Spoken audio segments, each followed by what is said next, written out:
Hello, welcome back to the channel. It's me, Emmy the Cat Lady, and you join me here in Grayditch in the capital Wasteland. So, for Wasteland Biographies today, we are going to talk about William Brandice. So, you've probably, if you've played Fallout 3, you've probably done this quest where Brian Wilkes comes running up to you, freaking out about the fire-breathing ants in Grayditch, and you find that his dad's dead and that the mad scientist was trying to make the ants tiny again, but instead gave them the ability to breathe fire, all of that. But William Brandice is an interesting character that kind of is in the background of that quest. So Brian might mention him if you ask him about the people that lived here and that kind of thing. So Brian Wilkes' house is this one here, and Lesko's shack is there. And then right across is William Brandice's house in here. So, Brian basically was friends with William Brandice's son, Will, obviously named after his father. And this is the house, so we can head upstairs. So the interesting kind of details about William Brandice are on his terminal, which is right here. So let's have a look. So we've got a number of journal entries dating back to October 2276, so basically a year ago from when this game sort of takes place. And each entry gives us a wee hint of more information about him, so let's have a look at the earliest one. So I finally found a quiet place for my family. We've been running from one settlement to the next, just trying to keep out of sight. Now that I'm on the other coast, I feel much safer. Family across the way from us seems pretty decent. Their kid Brian likes to play with my son, which is great. It's hard for Will to make friends because we haven't stayed in one place long enough. Maybe we can finally put down some roots here in Grayditch. So here we've got some confirmation that he brought his family from the west coast to the east coast, which is interesting because not a lot of people are able to do that in this post-apocalyptic universe. And then the next entry tells us kind of exactly where he's come from, but he's happy that his son has another kid his own age to play with and have a friend, because he's not really had a lot of that because they've moved, from settlement to settlement so quickly. So according to the Fallout 3 official game guide, William Brandice sets himself up as a doctor. So let's have a look at the next entry, which is near the end of the month, so 28 days later, 4 weeks. So I was scavenging some of the nearby buildings for junk to sell and came across a working radio. No sooner did I turn it on than I heard the familiar patriotic anthems they used to play whenever Richardson would give a speech. But this was different. Who the hell is President Eden? When did that happen? Are they on this coast too?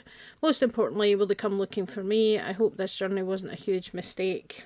So he's mentioned Richardson, who was the president of the Enclave when they were based in the oil rig in 2242, before the Chosen One came along. So we know that then William was part of the Enclave at one point and has deserted, and he's made his way east, only to find that there is more Enclave here in DC, and he's worried that they're going to come looking for him.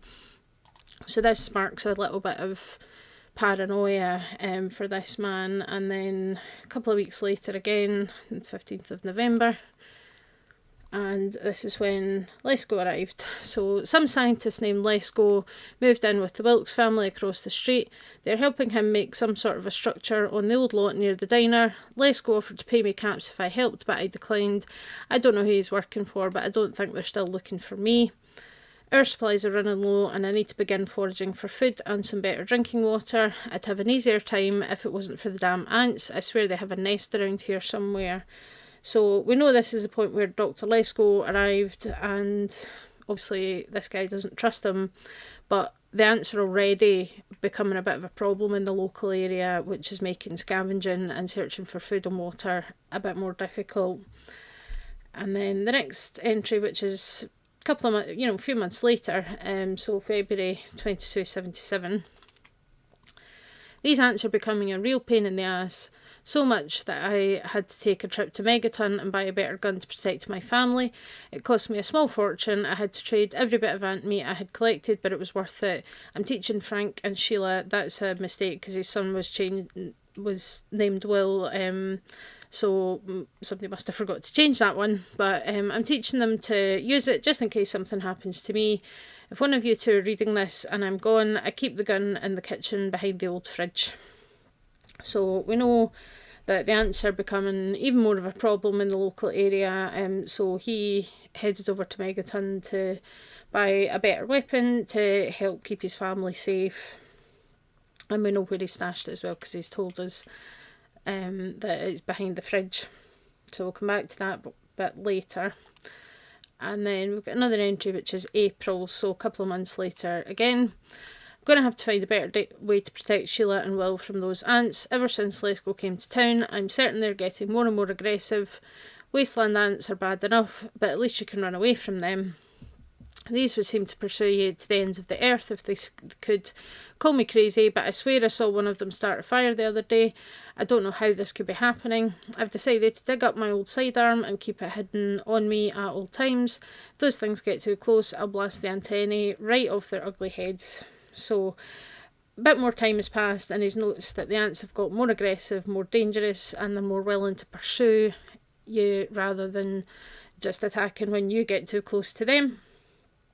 And he is making a connection that it seems to be since Lesko arrived, things are changing with the ants, and that he could swear he saw one start a fire, and we obviously know that that was probably exactly what happened. And it shows us kind of how quickly Lesko's experiments and messing with the ants has begun to go awry, and the problem, he's only been in this town for a few months and already he's made the ants start breathing fire. So he's gone and dug up his old laser pistols to kind of keep himself and his family safe from these ants, because they're obviously getting more and more of a problem. And that continues when we get to this final entry in June 2277. I can't believe I went through all that trouble to leave Navarro and make my way across the country just to get stuck in this shithole. I'll be damned if I'm going to die here. Now that we're cut off from Lesko and Wilkes, I think we're on our own. The damn ants keep trying to find a way to get inside the house. Even as I'm typing this, I can hear them scraping the walls, looking for a way through. I don't know how much longer we can last. So the ants have become such a problem that they can't even leave the house safely anymore, so they can't even communicate with the other people in the town, with, Wilkes and with Dr. Lesko, and he doesn't know what is going to happen because the ants are trying their hardest to get into the house. And I think actually, I'm not going to turn the radio on though, just because the music, I've got some bobby pins there. So we know that things were getting worse with the ants and they were becoming a bigger problem. Not a huge surprise really, given Dr. Lesko's nonsense. And if we look here, there's a toolbox with the sawn-off shotgun. So this is the gun stash that he was talking about, hidden behind the fridge in his house. He also has a baseball bat handy as well. So we don't really know exactly what happened next. Obviously he's not here, and there's no indication of his wife or his child anywhere, and you don't find anything about them in the game. But we can find William Brandice's body, so we're going to go and do that just now. So let me double check the map. So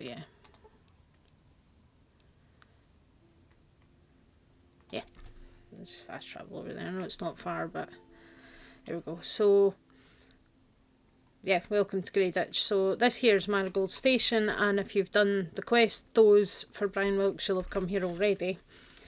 And you might even have stumbled across the body of William Brandice.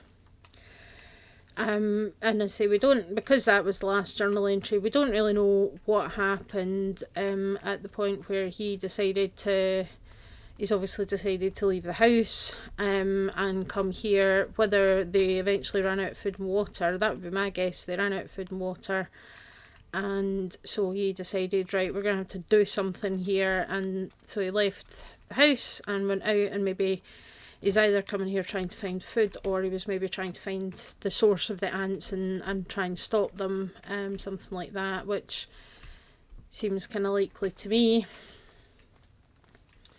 And then unfortunately the ants got the better of him. So I'm just going to double check on the map here. So, yep, that's where we want to be. So, now pop a marker. Because the metro tunnels do get a wee bit confusing, no doubt about it.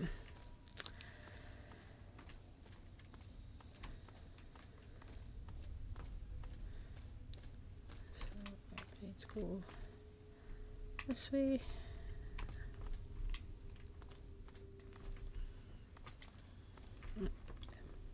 Is it this way? No, it's not that way. It's this way. Yeah. It's just a big old maze.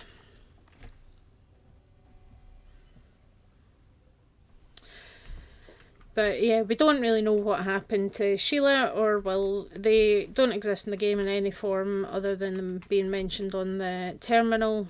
Unfortunately though, I'd have to assume... oh wait, that's Grady's. There's another person that's connected to this place. I've got to assume that chances are they died, or maybe they left and managed to find safety somewhere else. But we don't really know for sure, unfortunately. That's not confirmed, but we know that William died, and that's what we're going to find just shortly. So just need to... This is Lesko's lab.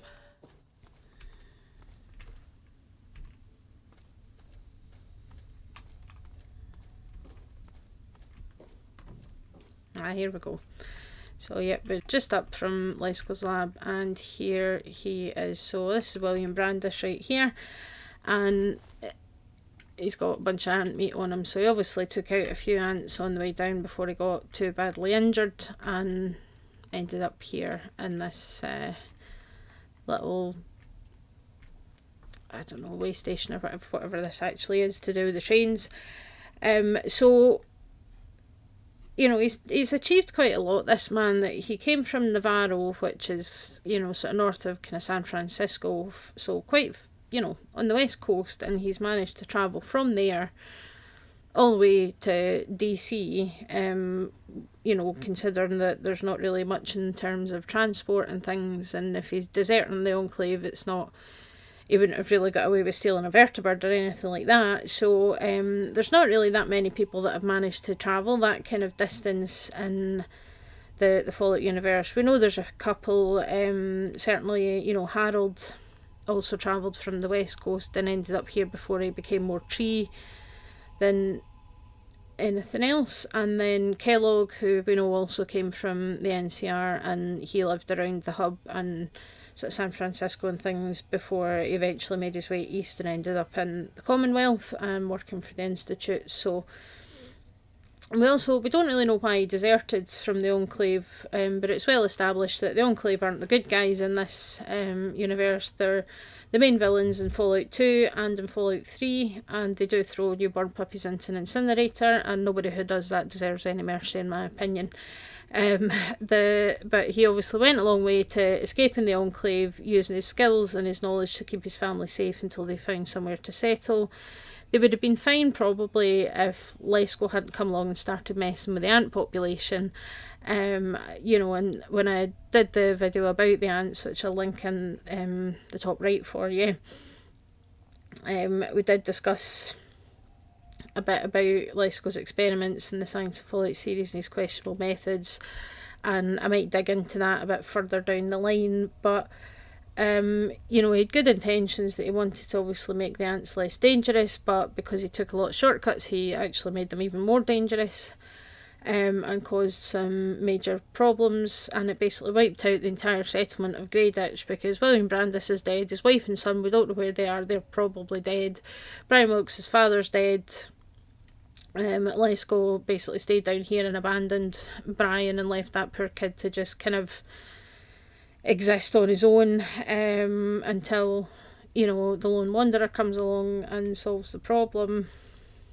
And, you know, the fact that his experiments left, you know, several people dead and an orphan child doesn't really matter what his intentions are, he still caused all of this. And it's the story of a lot of the kind of small settlements in Fallout 3 when they're small and cut off from each other because the wasteland is so dangerous and chaotic. So it's a lot harder, I think, for, you know, societies and settlements to really get established. And the ones that have been successful are strongholds. You know, we've got Tenpenny Tower that has a gate and guards and a wall around the outside of the tower. You know, Rivet City's a literal aircraft carrier, which is a military vessel. So again, that's a lot easier to protect from super mutants and death claws and giant insects and whatnot. A Megaton was built and it has a gate, it has a wall, and it's got a sniper post at the top. So, you know, they've been able to kind of establish, but a lot of the kind of smaller settlements that don't have that, like Arifu, like Grayditch, you know, they've just got overwhelmed and overrun by the dangers of the wasteland. You see it again in Big Town, even though they have a bridge and they have all the little houses, but they're getting hassled and killed by the super mutants on a regular basis.